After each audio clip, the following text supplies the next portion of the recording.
Well, it's still day 2 of the lockdown in Lagos and Abuja, the FCT, part of measures to curb the spread of COVID-19 in the country. And you just saw pictures from yesterday across major areas in Lagos that would normally be, jam-packed at a normal time. But at this point, they are deserted. So it's safe to say that there's been some measure of full compliance with the president's lockdown. But then there's been a lot of conversation around, the legality of that, the timing of that, what this will mean for people who eke a living on a daily basis.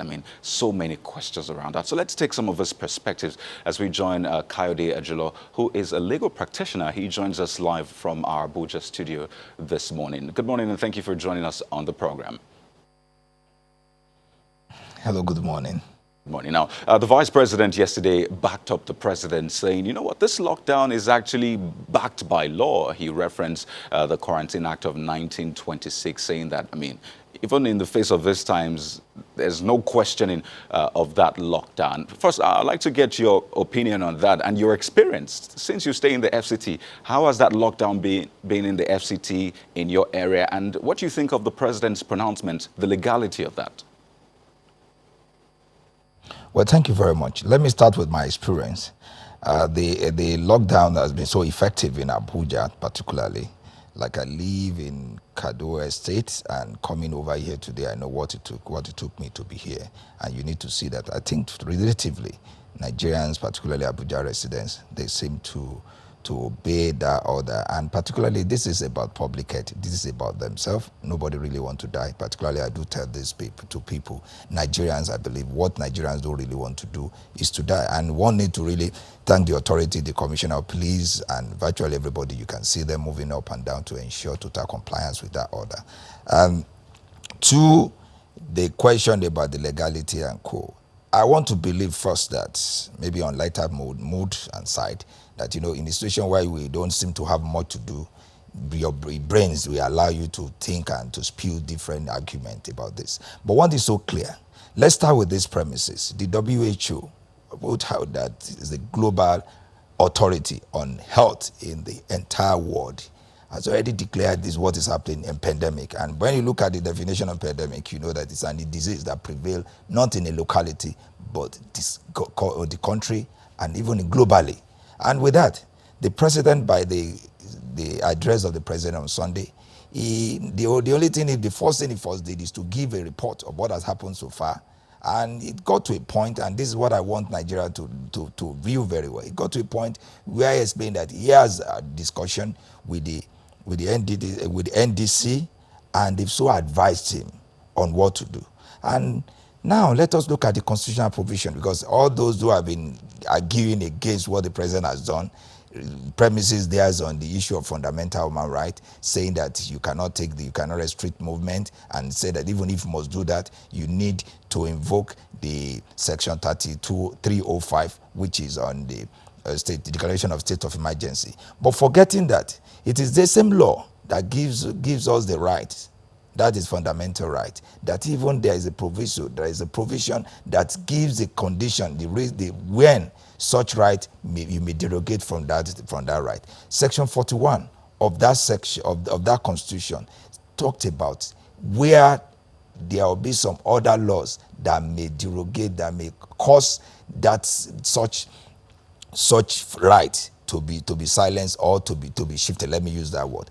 And when the president was making his speech, he mentioned that he had the discussion with NDC. And what is this NDC? Nigeria Center for Disease Control. And in 2018, November, the president signed an act, the bill to the law. That is NDC's act. And what is this? By the time you check section 1 of that act, talks about what NDC is all about, what it needs to do to control, to ensure that when it comes to disease, there must be a way. Then section 3B of that act even gives NDC to advise the president on the measure to take at all times when what is happening in Nigeria is happening. And the president has come to explain that based on my discussion with NCDC, this is the measure I'm going to take. Now the question is this, particularly what else did you want us to think about, particularly talking about your declaration of state of emergency. And I must say this, we need to know the power of the president. The constitution gives Nigerian presidents so much power. And what matter most, which I believe, or anybody making any argument on this to know that what is paramount, what is justifiable, what is necessary, what is reasonable to ensure that we do what is right and to ensure that there's a way to curb this pandemic.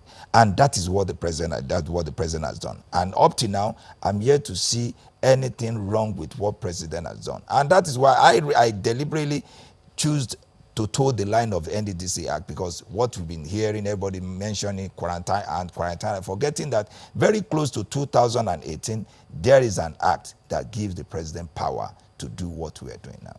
So was there any need for the president to sign the COVID-19 regulations 2020, which we saw pictures yesterday? Was there any need if I mean, the Constitution already provides for this, the acts you mentioned. So what was the need for the documents which the president signed yesterday?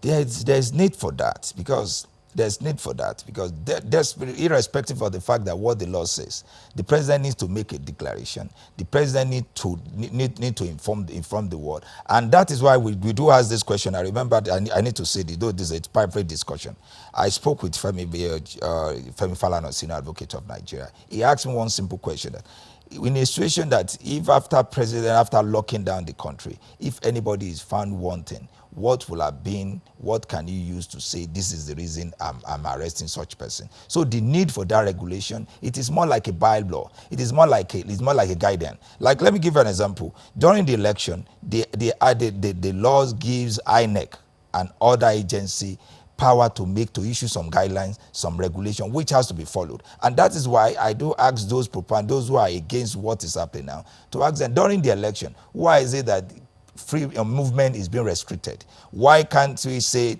that there must be, at any time we're having an election in Nigeria, there must be declaration of state of emergency? After all, we are restricting movement of Nigerians. So the essence of it is that there's a guidelines. What president has done is more or less an executive order, a resolution, and that must be obeyed.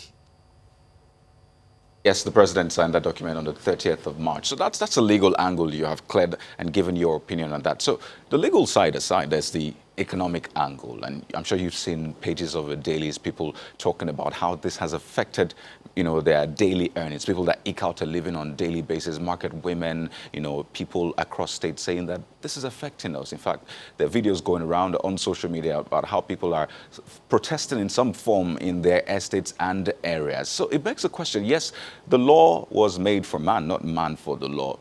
In that area of ensuring that people are, at least they have some form of economic cushion, do you think we did as much for the people before making this pronouncement? Well, let me start from this premise that what matters most for us is to live. As long as you live, there must be a way out. And what the president has first done, try to do first, is to ensure that let us preserve this life. After preservation, then whatsoever thing, we will now know how to go about it. Now, to start with, I know it is not easy. I'm saying it particularly, if I can complain, I just imagine some non-Nigerians who I can say they are not up to what I'm trying to say. So the essence is that, yes, this is part of the issue, what we have to contend with. And I think the way I've been talking, the government need to do more than what they are saying. Because I listened some minutes ago to say we are talking of the very poor. Who are the very poor? This issue is temporal. You cannot use the issue of those who are, which measure can you use now to say who is poor? If a lawyer in this country who has worked so much and who owns several houses, but at the moment, the issue here is that you need money to spend on some things, and if you don't have that, then you at least temporarily we are poor. I want to say, particularly when you see that in Nigeria, 90% of Nigeria, there are those that don't believe in live on salary, wages, and the usual our street words, hustles. Every Nigerian, most of Nigerians, they hustle. The question that with this lockdown, how will they be able to take care of themselves? How will they be able to preserve that life? I know many people will tell you that it's only the very poor. That's why I said, as at now, all of us were poor, because certainly nobody planned for this. Though, like I do tell people, immediately the WHO has declared that it's a pandemic, everybody needs to really know that something will be done, particularly to restrict, to isolate yourself. Though I will not use that one as an excuse, but I believe the government needs to do more. Like I was discussing with some people, it gave me a very simple way out. Everybody, we have a way we're settling our NEPA bill, both poor and rich. How come the government should use that same way to try to give back to the people, one way or the other? And like I keep on saying this, and I'm saying this in all seriousness, we need to be our brothers' keepers now. We need to thank the donors, and not only the donors that we make on public page, the newspaper pages that really matter now. Even your neighbors, nothing stop anybody from going to one or two places to bring, if it's going to be gari, if it's going to be rice, if it's going to be whatever it is. This is a situation which we must contend with, and there must be a way for it, and may the Almighty God help us. Let me reference that section of the Constitution that you quoted earlier. Section 41 says every citizen of Nigeria is entitled to move freely throughout Nigeria and to reside in any part thereof.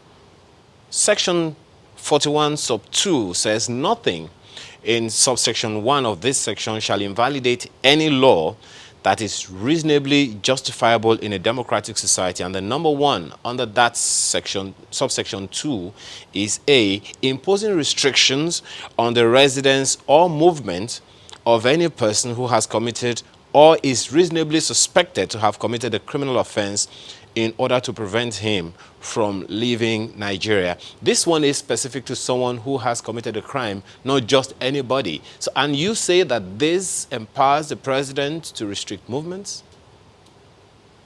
Maybe you are getting it wrong. I mentioned, can you please read section 45?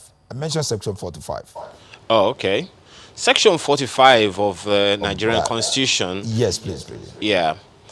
Section 45 of the Constitution of the Federal Republic of Nigeria begins, nothing in sections 37, 38, 39, 40, and 41 of this Constitution shall invalidate any law that is reasonably justifiable in a democratic society in the interest of defense, public safety, public order, public morality, or public health, and others like that.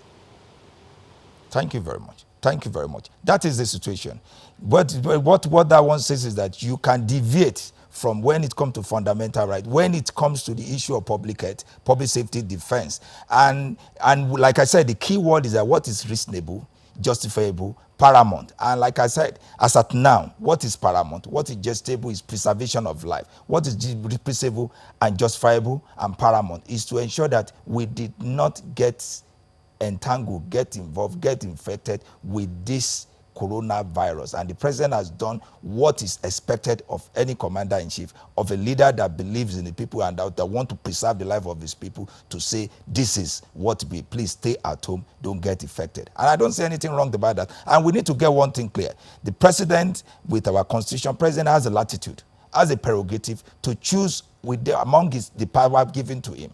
Like I said, of course, the president can so declare to say, I want to declare state of emergency. After all, a state of Texas, there is a declaration of state of emergency, over 3 people dying in that state. But the president looked at some issues and said, look, as it is, since we have some laws, though many people have been so visited with quarantine law, yes, but NCDC acts.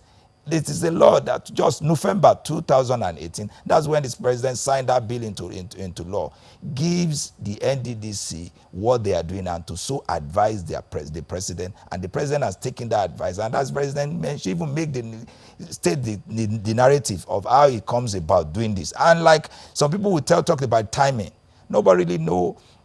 When the question we should ask is this: when is it that the president did this advice come? And particularly, your doctor will never wait for you when you have money in your pocket before your doctor will tell you, please, we are going to admit you into hospital. And I believe this is health issue. And I don't want a situation where we will now want to turn the whole thing to issue of politics, issue of maybe adding some sentimentalities. And I must agree, even during war, law must still take its course, must still take its own hold.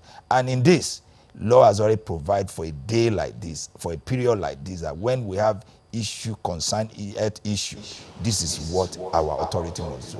The concern that people who argue differently express is that, okay, now we understand that we have a pandemic on our hands, we have a public safety challenge on our hands, and yes, this is okay. But they are also concerned that in the event that there is no such situation as we have now, we are already setting the precedent. So if the president can make such a declaration at this time without legality, what happens when there is no such occasion and the president still goes ahead, or any chief executive at that still goes ahead and makes that kind of pronouncement and secedes movements of people from, seizes movement, beg your pardon, of people in or around the environment. You remember there was the case against the environmental sanitation, the monthly environmental sanitation in Lagos was fought and won, and a court of law says it is illegal. And that is one of the concerns that a number of people are expressing. So if such a thing can be done at a time like this, what happens when we do not have this kind of situation and yet that kind of action is still taken? Well, thank you very much. I first pray that after this, we won't experience this kind of pandemic again. Now, as it is, one thing I want us to know is this. That is why for you to be president or chief executive of any state, or for you to hold any public office, you will subscribe to an oath to do just to all manners of men, to ensure that you obey the law of the land. Such situation will come when somebody just choose to overlook the law and do otherwise. Now, but as it is now, the situation, like I said earlier, the Constitution envisages a day like this, a period like this, when there will be a concern. And that is why that section 45 states the condition within which the president can invoke his power. A defense, public health, public safety, public morals, and all that. And second one, Mr. Stanton, about when you want to ensure that you defend another person's right. Before we talked about state of emergency and co. What matters most is that every time we should elect leaders that will subscribe to law, rule of law, to ensure the law. Such events you mentioned is when some people choose to take laws into their hand. The case of the one you mentioned that happened in the Lagos environmental, it's just a chief executive waking up a day and declaring monthly sanitation exercise. The question is that what is the pandemic we're experiencing then? Who advises who? And mind you, that section 45 talked about law in place. In that case you mentioned in Lagos, which law in place before the government of Lagos State then impose that the environmental sanitation day that so, and somebody that so offended with that decided to approach the court, and the court said that is wrong. But this one is different. This is fundamental. This is all well known. Like I mentioned very well, the World Health Organization is an authority on when it comes to global health. Nigeria subscribes to many conventions, protocols, and what happened now is as clear as possible. This is what we will find out to be reasonable, justly, and very paramount. Okay, Mr. Ajula, I'd like us to talk about the response of security personnel, because, I mean, they are vital to the enforcement of this lockdown. And we've seen reports across accounts of not just journalists, medical officials and other people who are on essential services, basically, who are meant to at least be able to move during this period. And they've detailed how they were either harassed or, beaten, some were delayed for a long period of time. And a lot of people are worried that, there might be a mentality in some security officials that, this is martial law, so they need to approach this in that manner. What should be expected of security officials, from the army to the police to the NSCDC? I saw a video where some officials were happy to flog, Nigerians. So what should be the response, the attitude of security agencies at this point? Well, unfortunately, we always have difficulty in documenting most of all these instances where most of these agencies, their officers are men, take laws into their hands. I always pray, and that is why some of us do always ask that you need to ask for redress. I saw some of the video this morning It's quite horrible. Unfortunately, I wish any of those victims should come out. We will pursue it. They will be dealt with. And like I said something earlier, so even during war, law is still obeyed. I remember recently, yesterday, I was going through some of my something on the internet. During the Nigerian Civil War, a Nigerian military officer, I think should be a lieutenant, killed one of the prisoner of war. He was tied to the stake and fired and shot. And that is the law. So if such should happen during war, I don't think nobody should be above the law. I want a situation where most of these cases should be documented. Whosoever that is affected, whosoever that is found wanting should be dealt with. And let me use this to hold their leaders, particularly the Commissioner of Police IG, should even set up a monitoring group to make sure these people should be dealt with. I don't see why it should be flogged. The entirety of the regulation as presented by the president, the entirety of his speech never talked about beating anybody, as even mere slap never raised about that. I read it very well. Check the section 7B-C of paragraph 7B of that regulation as signed by the president. It was more like begging Nigeria, please do this. Then if the president can so, as powerful as it can, so to go to besieging Nigeria to please obey the law, who is that officer to now take his upon himself to be flogging people? I think such an officer should be dealt with. And I need to urge Nigerians to just ensure that whosoever that should trample on your right, make sure it is well documented. They'll be dealt with. Now, what kind of cooperation would you expect from Nigerians in terms of this cessation of movement or lockdown, if we want to use that term? Many people, you still find a number of people still moving around, even though we know the segments of society that are still supposed to be able to perform some functions. But some others, you'll find them on the streets walking, along the streets. Some are at bus stops, even though there are no, vehicles on the roads. What kind of cooperation would you expect from Nigerians in order to obey the regulations that the president has suggested? What I expect is total compliance to what is in now. Total compliance. And mind you, Nigeria need to realize that this is not because maybe someone want him to be voted to office.